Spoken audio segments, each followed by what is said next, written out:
Hi, Rob here at the Rack Shop, and today we're going to take a look at Yakima's KeelOver. This is their actually really well-made canoe carrier. So the way this works, you've got this box here, which will have 4 of these carriers. And actually, let's go ahead and do our usual box specification. Let's see, 14 by 7, about 4. Again, it's a pretty small box, pretty lightweight, but this is what you can expect. Open her up. You've got your user manuals. You've got your, you've got your HD load straps with the rubber protective boot. Those are really nice.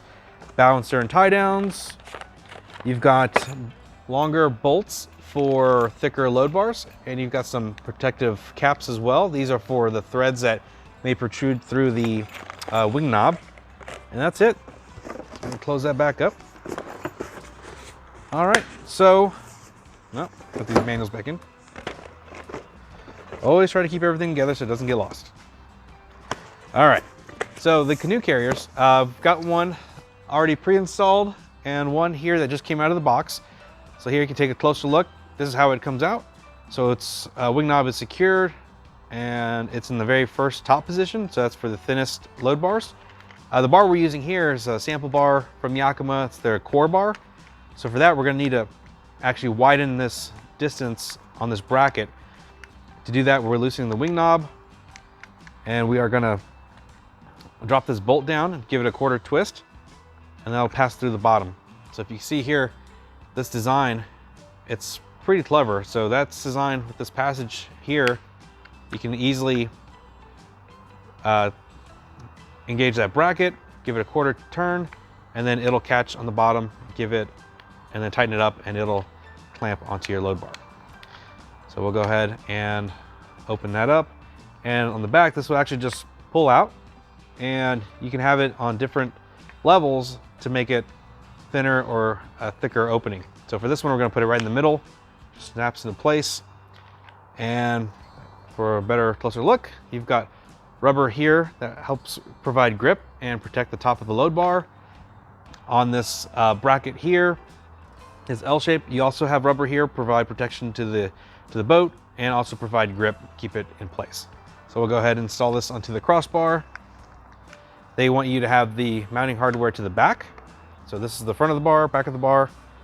So we'll set this here, drop in our bolt, but it's not, didn't back it out enough for this thickness bar, so loosening that a bit. Okay, drop it in, quarter turn. It's catching on the bottom, and now we'll twist it tight. There we go. And that's pretty much it. Just tighten it till it's nice and firm. There we go. And then you're ready to go. So actually I'm gonna go ahead and move this a little bit closer, because while you're here, I can show you how to tie down your canoe. Actually, this will be our canoe. So we'll go ahead, your canoe's upside down, and we'll get it set for the right distance. There we go. Of course, you could either set your boat on top and try to move them around, or you take some measurements and then get these preset to where they need to go. All right. Both of those are nice and tight. We're gonna go ahead and drop our canoe on top. Much easier when you have crossbars that don't move around. All right, so we'll take our load straps now. And if you're not familiar with these are kind of your more standard cam buckle straps. So they do have a rubber boot to protect the metal buckle in case it gets away from you, hits the side of your car. But pretty simple. You feed it through the bottom, pull that through. So you can always pull it tighter. You can't loosen it without pressing that release button. So nice feature there. But these are really great for not only this, but kayaks and pretty much any cargo you use on the roof. We definitely prefer these over your ratcheting style straps. Those are super strong, and some people are very familiar with them, but that ratcheting mechanism, you can exert a lot of force and it can actually cause damage to the gear and or the rack itself. So be cautious with those. Use these, they come with the kit. So anyways, back to tying it up. So what you do is take one end of the strap, feed it underneath, we'll go ahead and tack the strap through, so just the tip of that here. So now we've got one big loop around the bar. So you go under the bar on the inside of the mounting tower, take your strap, and of course your canoe is going to be much longer sticking out. Then you just sling it over the top. There we go.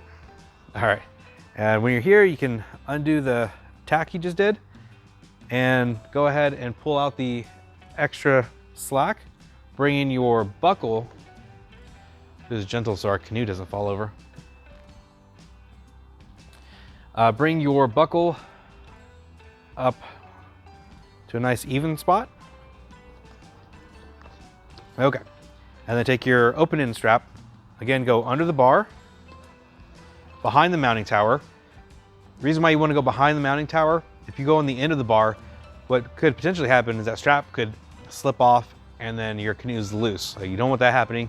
So you make sure you do it behind the tower, and that'll help prevent that. So take your end, get the buckle. There we go. Feed it on through. Pull out the slack.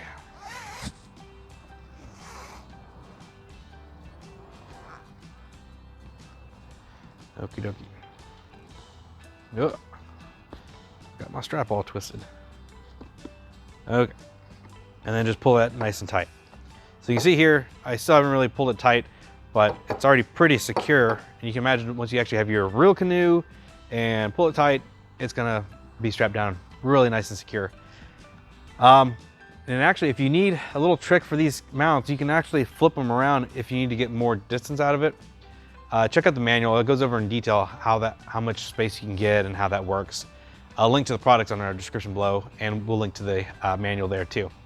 So again, this is for one bar. You'd have a second bar, so you just repeat this process for that. And then almost done, you do want to do the bow stern, front and rear tie downs. For a lot of vehicles nowadays, the front's very difficult to find a place to connect to. Most of them are covered with plastic or your bumpers for aerodynamics, because better aerodynamics, better fuel mileage. That's what everybody's after nowadays. On the back, you might have tow hooks or a hitch that you can use. But if you don't have any of those, Yakima's got you covered with these hood anchors. So they're sold in sets of 2. The way this works, you'd either open up your hood, trunk, or hatch, place this thicker portion underneath your hood, trunk, or hatch, close it down, and then now you've got a easy to get to secure loop. So nice, easy to reach tie down point. When you're done, you can just take it out and leaves nothing behind. So again, you may not need it. You may have tow hooks or points you can connect to, but if you do need it, there you go. All right, so that's pretty much it for this. The canoe can carry one canoe up to 120 pounds, but also you want to double check the weight limit of your roof rack. If you have any questions, feel free to reach out to us. That's what we're here for. You visit us at therackshop.com, give us a call, shoot us an email, or swing by the shop. Love to talk about your options in person. So that's about it. Like always, thanks for watching.